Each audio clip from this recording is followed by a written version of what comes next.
مو كل تجارة ربحها فلوس، بعض التجارات ربحها أجر. والله وقتها.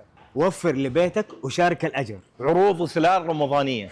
ووجبات إفطار صايم. رمضان أجمل مع أبراج هايبر ماركت. وجبة إفطار صايم ب 6 ريال و95 هللة. خلينا نشوف مكوناتها. مياه شرب وعصير ومعمول وكروسون و5 حبات تمرة. وجبة إفطار صايم ربع دجاجة مع الرز زايد مويه ب 9 ريال و95 هللة. وهنا وجبة إفطار صايم ربع دجاجة مع الرز مع لبن مع مويه مع 5 حبات تمرة ب 14 ريال و95 هللة بس. وهنا وجبة إفطار صايم ب 19.95 هللة. خلينا نشوف تفاصيلها.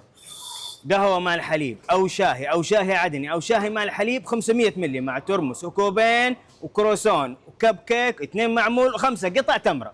كيلو لحم مفروم بقري برازيلي ب 29.95 هلل. عندهم عصيرات طازة واللتر ب 10 ريال، ولو اشتريت 4 حتاخذ 2 مجانا. أرز أبو كاس ولا الشعلان ال5 كيلو ب 31 ريال و95 هللة بس. 100 جرام من الجوز الصيني ب 24.95 هلل. شمس زيت دوار الشمس 2.9 لتر ب 27 ريال و95 هللة بس. كيسين بطاطس ب 19 ريال و95 هلل. كيلو صدور دجاج طرية من رويال ب 26.95 هلل. والحبة الثانية مجانا. فرجنتو كريمة الخفق وكريمة الطبخ ب 27 ريال و95 هللة بس. كرتون حليب الصافي كامل الدسم ب 47 ريال و95 هلل. كيلو برتقال مصري ابو صره بريالين و95 هلل. كومفورت منعم الأقمشة 3.9 لتر ب 16 ريال و99 هللة بس. كرم طقم الأواني 7 قطع ب 79 ريال و95 هللة بس. باصرة قدر ضغط كهربائي 8 لتر ب 199 ريال بس. امباكس شاشة سمارت 75 بوصة ب 1859 ريال بس. الموقع في مكة المكرمة وتحديدا حي الزايدي خلف محطة ساسكو بجانب البيك. يجيكم أبراج هايبر ماركت. تفوتكم العروض من 8 إلى 14 رمضان الموافق 25 فبراير لغاية 3 مارس.